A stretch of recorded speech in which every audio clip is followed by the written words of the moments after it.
16 case ಇರೋರು ರಾಮ್ ಭಕ್ತರು ಯಾರು ಒಂದು ನಿಮಿಷ ಯಾರು ಕೇಳ್ತೀನಿ ಕೇಳಿ ಸ್ವಾಮಿ, ನಿಮ್ದೆಲ್ಲ ಪ್ರಶ್ನೆಗೂ ಉತ್ತರ ಕೊಡ್ತೀನಿ. ಈಗ ನೀವು ಕಳೆದ 6 ತಿಂಗಳಿಂದ ಇವ್ರು ಬಂದಾಗಿಂದ BJP ಅವರು ಯಾವುದಕ್ಕೆ ಹೋರಾಟ ಮಾಡಿದ್ದಾರೆ ಲೆಕ್ಕ ಹಾಕ್ರಿ. ಫಸ್ಟ್ ನನ್ನ ರಾಜೀನಾಮೆ ಕೇಳಿದ್ರು ವಿಜೇಂದ್ರ ಅವ್ರು ಬಂದ ತಕ್ಷಣ. ಅಶೋಕ್ ಅವರು ನನ್ನ ರಾಜೀನಾಮೆ ಕೇಳಿದ್ರು. ಯಾರಿಗೋಸ್ಕರ?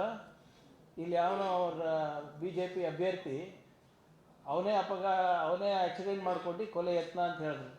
ಮೊನ್ನೆ 700 ಕ್ವಿಂಟಲ್ ಅಕ್ಕಿ ಸಿಕ್ಕಿದೆ. ಅವನು ರಾಮ್ ಭಕ್ತನ? 56 ಕೇಸ್ ಇದೆ ಅವನ ಮೇಲೆ. ಅವ್ರಿಗೆ ಟಿಕೆಟ್ ಕೊಟ್ಟಿದ್ರಲ್ಲ, ಅವನು ರಾಮ್ ಭಕ್ತನ? ಅವ್ನು ಕರ್ಸೇಬೇಕ? ಸದನ ಬೆಳಗಾಂನಲ್ಲಿ ರೈತರ ಪರವಾಗಿ ಧ್ವನಿ ಎತ್ತಿಲ್ಲ. ಕೇಂದ್ರ ಸರ್ಕಾರದ ಏನು ಅನ್ಯಾಯ ಆಗ್ತಾ ಇದೆ ಅದ್ರ ಬಗ್ಗೆ ಧ್ವನಿ ಎತ್ತಿಲ್ಲ. ಯಾರ ಬಗ್ಗೆ ಧ್ವನಿ ಎತ್ತಿದ್ರು? 2 ದಿನ ಕಲಾಪ ಹಾಳು ಮಾಡಿದ್ರಲ್ಲ BJP. ಯಾವ ರಾಮ್ ಭಕ್ತನಿಗೋಸ್ಕರ?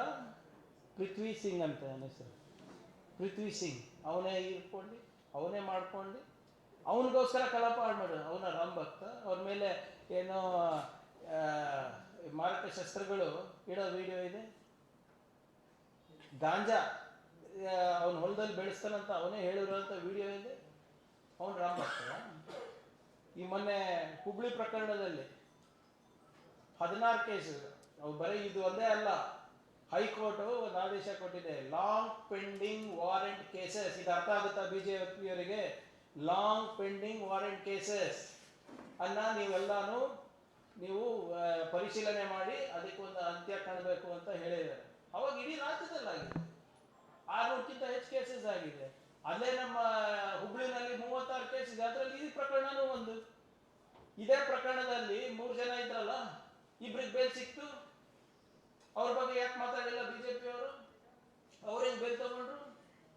ಅವನು ಇನ್ನೊಬ್ಬ ಯಾರು ಬೇಲ್ ತಗೊಂಡ, ಧರ್ಮರಾಜ ಯಾರೋ ಇನ್ನೊಬ್ಬ ವ್ಯಕ್ತಿ, ಹೆಸರು ಸರಿಯಾಗಿ ಗೊತ್ತಿಲ್ಲ, ಔಟ್ರೈಟ್ ಆಗಿ ಆಚೆ ಬಂದು ಹೇಳ್ತಾರೆ, ಇವ್ರದೆಲ್ಲ ನಂಬಕ್ ಹೋಗ್ಬಾರ್ದಪ್ಪ, ಇವರು ಬರೀ ನಮ್ಗೆಲ್ಲ ಉಪಯೋಗ ಮಾಡ್ತಾರೆ, ಯಾರು ನೆರವಿಗೆ ಬಂದಿಲ್ಲ ಅಂತ ಹೇಳ್ತಾರೆ.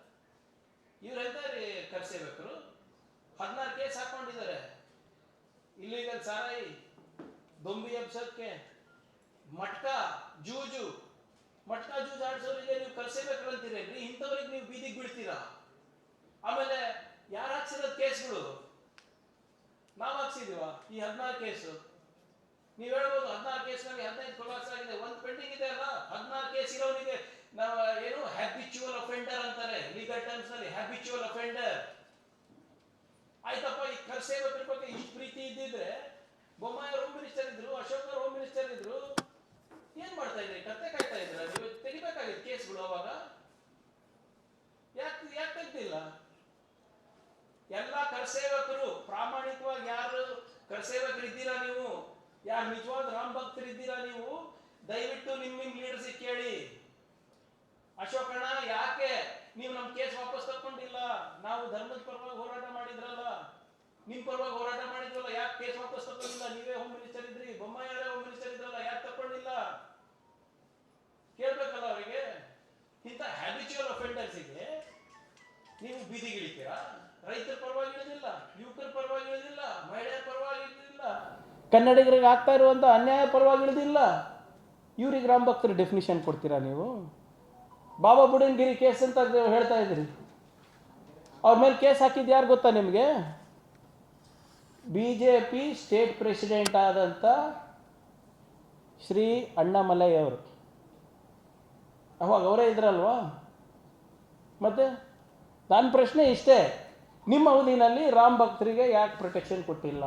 ಆಮೇಲೆ ರಾಮ್ ಭಕ್ತರಿಗೆ ಪ್ರೊಟೆಕ್ಷನ್ ಇಲ್ಲ ಅಂತ ಇವಾಗ ನೀವು ಕೂಗಾಡ್ತಾ ಇದ್ದೀರಲ್ಲ, ನೀವು ಮರ್ತೋಗಿದ್ಯಾ? ಅರ್ಗ ಜ್ಞಾನೇಂದ್ರ ಅವ್ರ ಮನೆ ಮೇಲೆ ಯಾವಾಗ ಅವ್ರು ಹೋಮ್ ಮಿನಿಸ್ಟರ್ ಇದ್ರು, ದಾಳಿ ಯಾರು ಮಾಡಿದ್ದು? ABVP ಅವರು ಕಾಂಗ್ರೆಸ್ನವರ BJPನವರ? ದಾಳಿ ಮಾಡಿಬಿಟ್ಟು ಹೇಳ್ತಾರೆ ಸರ್ ನಮ್ಗೆ ರಕ್ಷಣೆ ಇಲ್ಲ ಅಂತ. ಇದೇ ನಿಮ್ಮ ಸುನಿಲ್ ಅವರಿಗೆ ಮತ್ತು ನಿಮ್ಮ ಇನ್ನೂ ಒಂದಿಬ್ಬರು MLAಗಳಿಗೆ, ಮಿನಿಸ್ಟರ್ಗಳಿಗೆ ಮತ್ತು ಕಟೀಲ್ ಅವರಿಗೆ ಗಾಡಿ ಹತ್ತಕ್ಕೆ ಬಿಟ್ಟಿಲ್ಲ. ನೆನಪಿದೆಯಾ ನಿಮಗೆ? ಮರ್ತೋಗ್ಬಿಟ್ರಾ? ಅವಾಗ ಯಾಕ್ರಿ ಬಿದ್ದಿಲ್ಲ ನೀವು? ರೋಡಿಗೆ ಯಾಕೆ ಇಳಿದಿಲ್ಲ ನೀವು ಅವಾಗ? ಇವ್ರು ಬಂದು ಇವಾಗ ನಮಗೆ ಪಾಠ ಹೇಳ್ತಾರೆ. ಕಾನೂನು ಅಂದರೆ ಇವ್ರಿಗೆ ಅಲರ್ಜಿ ಯಾಕೆ? ಸಂವಿಧಾನ ಅಂದರೆ ಅಲರ್ಜಿ ಯಾಕೆ? ದೊಡ್ಡ ಬೋರ್ಡ್ ಇಟ್ಕೊಂಡು ಕೂಡ ನಾನು ಕರೆಸಬೇಕಾ ನನಗೆ ಅರೆಸ್ಟ್ ಮಾಡಿ ಅಂತ. ನೀವು ಉಲ್ಲಂಘನೆ ಮಾಡಿ ನೋಡಿ, ಅರೆಸ್ಟ್ ಮಾಡಿ ತೋರಿಸಿಲ್ಲ ಅಂದರೆ ನೋಡ್ರಿ ನೀವು ಲಾಂಗ್ ಪೆಂಡಿಂಗ್ ವಾರೆಂಟ್ನ ಯಾಕೆ ನೀವು ಸಾಲ್ವ್ ಮಾಡಿಲ್ಲ? ನೀವು ಯಾಕೆ ವಿಡ್ರಾ ಮಾಡ್ಕೊಂಡಿಲ್ಲ? ಬೊಮ್ಮಾಯಿ ಅವರು ಮಂಗಳೂರಿನಲ್ಲಿ ಹೇಳಿದ್ದು ನೆನಪೋಗ್ಬಿಟ್ಟಿದೆ ಇವರಿಗೆ. ನೀವೇನು ಮಾಡಬೇಡ್ರಿ, ನೀವೇನು ಚಿಂತೆ ಮಾಡಬೇಡ್ರಿ, ನೀವು ಮಾಡ್ರೆ ನಾವು ಇರ್ತೀವಿ, ಆ್ಯಕ್ಷನ್ ರಿಯಾಕ್ಷನ್ ಇದ್ದೇ ಇರ್ತವಂತ ಹೇಳಿದ್ದು ಯಾರು? ಆಮೇಲೆ ಇದೆಲ್ಲನೂ ಕೂಡ ನಮ್ಮ ಕಾಲದಲ್ಲಿ ಆಗಿಲ್ಲ ಸ್ವಾಮಿ, ನೀವೇ ನಿಮ್ಮ ಕಾರ್ಯಕರ್ತರ ಮೇಲೆ ಹಾಕಿದಂಥ ಕೇಸ್ಗಳು ಇದು.